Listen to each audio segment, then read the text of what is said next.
today I'm going to be doing the mid-year book Freakout tag. It was created by YouTubers Is That Chammy and Earl Grey Books, and I was personally inspired to do my own version by Books and Lala. I'll be answering a few questions from the tag, but then also going over my Storygraph stats and some of my future goals for the rest of this year when it comes to reading. Now, I am just a normal girl. I do not have a book goal of like 150 books or anything like that. I've read 25 books so far this year, and I'm beyond thrilled with that. So any other books that I read is just a plus, and I'll be happy with what I get. My favorite book so far this year has been Penance by Eliza Clark. If you aren't aware, Penance is a book that's an exploration of true crime obsession, being chronically online, girlhood, and exploitation. Reading this book gave me like war flashbacks to the absolute trenches of Tumblr, and that is a feeling that no horror book has ever given me. If you've ever seen something on social media that made you feel sick, but also like a tiny bit intrigued, if you've ever had a friend group that you hated, but you didn't even know enough about yourself to know who you should be friends with, or if you really like unreliable narrators, then this is a book that you should give a chance. I only read 2 books that were part of series this year, the first being the most recent installment in the Percy Jackson series, which, if you were wondering, yes, Rick Riordan is still writing Percy Jackson books. And then the second would be the second installation of Hank Green's book or series, The Carls, which was called A Beautifully Foolish Endeavor. So based off of those 2 things, I would have to say that my favorite was the Percy Jackson book, and that's really because I genuinely dislike the Hank Green series. I only read the second book because I had read and disliked the first book. And you're probably wondering, well, why would you do that? That sounds stupid. Why would you read the second book if you already knew you didn't like the first book? Well, because I like to do stupid things, and I like to, put myself in positions where I give people the benefit of the doubt, and I really felt like maybe the main character would stop being so insufferable, but I was wrong. I also just cannot accept not knowing how things end, and if I DNF, especially a series, I'd have to really bottom of the barrel, completely unbearable. I cannot read this anymore because just that little voice in the back of my head that's like, well, how does it wrap up? How does it wrap up? It's going to make me want to finish regardless, which maybe that's why I don't read that many series, because that's a horrible spot to put yourself in. So, one of the main things that I disliked about this series was the main character, April. I just found her really annoying, really insufferable, treats her friends and family and loved ones really radda. And I didn't have the brain power to commit to that level of cognitive dissonance to act like she wasn't all of those things, especially when the other characters are referring to her and talking about her in ways that just did not align with her that I've seen. And the second book, I want to say it was a little bit better because she wasn't the titular character. It mostly followed another character without spoiling what's going on in the series. But still they're talking about her, and I'm still just I would not even say this. I would not even save her. I would not. One of the best parts of the book were just the Hank Green isms. Hank Green uses the female character in the book as kind of a self-insert when it comes to feelings, quips, and thoughts on internet culture and fame and what that does to a person, and the difference between someone's real persona and their online persona, which I liked all of those insights. But to me, I feel like April had a very distinct voice, and those things were not coming from April. Or at least, it just didn't feel like it to me when I dislike April, that she would come up with something so eloquent to say. Now, I don't want to say eloquent. I just feel like those things were coming from Hank Green, and April was just the mouthpiece for it. I feel like Hank could have made a Twitter thread if he wanted to get his thoughts out into the world about that topic. The science stuff is also really interesting and intriguing, and I like that aspect of the book, but once again, I just could not care when it was coming out of the mouth of that main character or had sorry, I'm just April May hater to the day I die. I just realized that question was about the best series, and I spent the entire time talking about the series that I didn't like. But that's just where the spirit led me. I was most excited for The Eyes Are the Best Part by Monica Kim. It just came out, and I have it via ebook through Hoopla, which, if you don't have Hoopla, it's kind of like Libby, and if you don't know what Libby is, both of these are apps that you can connect to your library card, and you can get ebooks and audiobooks. And then Hoopla goes even further. You can download or rent TV shows, movies, music, stuff like that as well. So it's all free. And if I'm not mistaken, Hoopla doesn't have any holds or waits like Libby does. So I was able to borrow The Eyes Are the Best Part by Monica Kim immediately with no wait as soon as it released in June. So I'm very excited about that. I've only read one page. I have some other things that I need to finish, so hopefully I'll be able to start it soon, but I'm so excited for that. Another book that I'm really excited about is Little Rot by Awaeke Emezi, and I don't know if it's already out or not, but I'm pretty excited for that book. Nothing. I have no idea what's slated to come out, and my TBR is already way too long. Based off of my other reads, you might think, and I definitely thought that I would love Bunny by Mona Awad, but I did not. I just felt like the pacing was really wonky. It kept going from kind of boring to mildly intrigued, but it never got to the point of I cannot put this book down, suspenseful or thriller. This isn't really a spoiler because if you haven't read the book, you won't know what I'm talking about. But just stick with me if you have read the book. I feel like the main zombie boy should have came in a lot earlier so that he could do all the things that he was doing and it'd feel more natural and not rushed, and I just feel like that would help with the pacing of the book a lot and would have at least kept me more intrigued throughout the entire story. When I say that I disliked this book, I liked so many of the elements. I liked almost all of the elements. I just feel like it did not mesh together for me, which is why it's so disappointing because I see so much merit in it. I see that I could have loved it, but I just didn't get there, which is why it disappointed me as much as it did. Now, I did read All's Well by Mona Awad, and I feel like that book was perfect. It's funny because on Storygraph, that is listed as a slow-paced book, and I do kind of see it as slow-paced, but I feel like the pacing was just more consistent than in Bunny, which, when I say the pacing's off, I don't mean oh, it was too slow for me. I mean that it just did not flow well in sequence. So All's Well, loved it so much. I do plan on reading Rouge, and I feel like I'm gonna like it, but that was the issue that I got into with Bunny, is getting my hopes up and thinking that I'm gonna like a book before I read it. So I'm gonna knock on wood, no expectations. I'm gonna read Rouge and be super chill about it, and who knows if I like it or if I don't. I don't know. I'm just gonna be super chill and just read the book and no expectations. On a more positive note, my biggest surprise this year has been The Sun Is Also a Star by Nicola Yoon.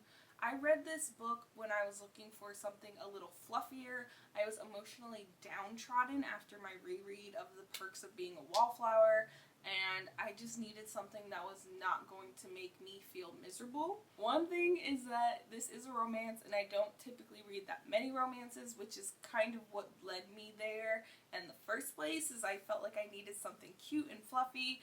This book does have some difficult topics that I was not expecting. However, it all ends a-okay. Overall, it's a light, heartwarming kind of book. My only qualm with this is that when I was listening to the audiobook version, the narrator for the female main character sounds like somebody's auntie. And it was just really taking me out of the experience because she's supposed to be 17. And I, not to say that she did a bad job, just I just could not get past it. I couldn't get past it, I'm sorry. There are two authors that I've read this year, and I've literally read every single one of their works. Now, all of their published novels, I'll say that, which is not a lot. I'm saying that, I read their whole discography, 50 books, blah, blah, blah. Is it called a discography? It's not, but like, what is the word that means all of an author's published work? It's not a discography or filmography. Bookography? Literography? It's probably nothing even similar to that. It's probably just like their works, their class of works, whatever. Oh my God. Oh my God. Anyway, so I've read 3 Madeline Miller books and 2 Eliza Clark books, and I am literally fiending for more. Like, I am going to read Eliza Clark's short story soon, so I have like a little something to look forward to. But I don't follow any authors online or keep track of their new release dates or anything, so maybe you guys could tell me if Madeline Miller or Eliza Clark have something new coming out. But I don't think so anytime soon, or at least like or reported anytime soon. So yeah, I'm just really excited and hopeful for whenever books from either of those 2 authors come out. I will say that especially with Madeline Miller, I read most of those books very early on in the year, and I feel like with each book that I read, my taste is becoming more refined and I'm figuring out what I like. So especially now that I have read all of the books, or like I hit my goal on my 2024 reading challenge, I'm going to go through and reread some of the books from earlier this year that I really liked, and just see how well they stack up now. Cupid, stop! Sorry. Weirdo. Hey girl. Hey girl. I just finished the book, Didn't Nobody Give a Shit What Happened to Carlotta by James Hanahan. And Hanahan chose a really interesting narrative format telling the story, both in first and third person, but in like jarring ways. At least until you get used to it, it was kind of not off-putting, but strange to me. And I do feel like other people have found it off-putting, but it was not something that made the book unreadable. I saw some comment or some review that said the narrative style made it unreadable, and I do disagree with that. But anyway, so the creative format just gives like so much insight to Carlotta's personality, and when you're comparing the words that the narrator chooses in describing a situation versus what Carlotta chooses to describe her experience, I just feel like it allows so much insight into who she is as a person. She also just has like this boisterous personality. She's super funny, and the book deals with a lot of hard topics and things that can be kind of difficult to read. So Carlotta's personality kind of allows you to read those things without feeling too emotionally downtrodden. Like, obviously, you're gonna feel it, but you're also gonna laugh along the way. So I really loved her personality. I loved everything about it. Yeah, I can't even remember what I just left the review as. I think my review for that book was just, I felt so many emotions, and that's really so true. Like, this book took me through a whirlwind. I was laughing. I don't know if I actually cried, but I was crying in spirit. I was pissed off at the main character. I was pissed off for the main character.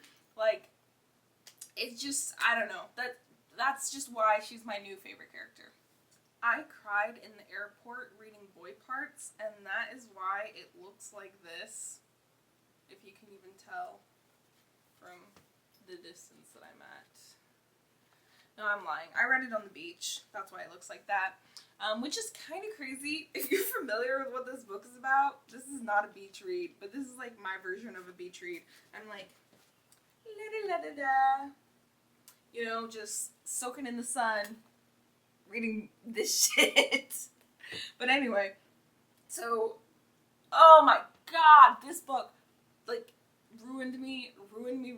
I loved it. This is why I love Eliza Clark, but I think I've maybe cried once or twice, maybe, like, 3 times absolute max at any books this year. And it's not to say that I haven't read difficult books or like books that deal with difficult topics. I just am not often moved to cry. This book, oh my god, without spoiling anything, the female main character is just so fucked up. And one of the people that she's so fucked up to writes her like this long email, and it's rambling, and it went from apologizing to telling her how horrible she's been to making excuses for her, and it's just so evident that he has such low self-worth and is just desperate for connection to the point of staying with someone or entertaining the idea of staying with someone who's just so terrible to you. And I just don't feel like I've felt my heart break for a character like that at all this year. Yeah, I just... Now, I wanted to add a question, and that's a book that you did not finish this year, and you will not finish. Like, you DNF'd it, done, goodbye. I tried for so long to read this book, and I just could not do it. I would pick it up multiple times. I tried the audiobook, I tried the ebook, I have the physical book, and this is chunky. I mean, it's not like horrible, but I just could not get through it. It's just such a slog. Nothing could make me interested in this book, and this is what it is. The Invisible Life of Addie LaRue. I just will not be doing it. I won't do it. I don't care. I'm not going to read this book. So I don't need to read any more books. Like, I don't have a certain list that must be finished by December. Aside from the books that I'm planning on rereading that I mentioned just a little bit ago, one of my other goals for the rest of this year, aside from rereading some favorites, has also been to kind of expand my reading sphere. I want to try out some new genres and kind of see where I land, see what sticks. I'm planning on doing a video that's like reading horror until I'm actually scared, because although I've read some books that are classed as horror, I'm often left like, did I do it? Did I read a horror book? Because I just have never been scared. So I'm like, this was more thriller. This like definitely had body horror, but like, and was I supposed to be scared? I don't know if I'm reading the right horror books. So if you have horror books that you think will genuinely scare me, please let me know. I'm going to do a reading vlog dedicated to horror. But in general, I just want to try some new genres and see kind of what sticks for me, what I end up liking. The last goal that I have for the rest of this year is that I want to start reviewing the books that I read. I don't need them to be like super insightful or meaningful. I just want to kind of put down on paper how I felt about a book and have a place where I can revisit those things. I talk about books like I yap my partner's ear off, but I don't write it down. So say I'm like 10 books later and I'm like, what was it about that book? Like, I knew what it was, but what was the actual thing that I liked or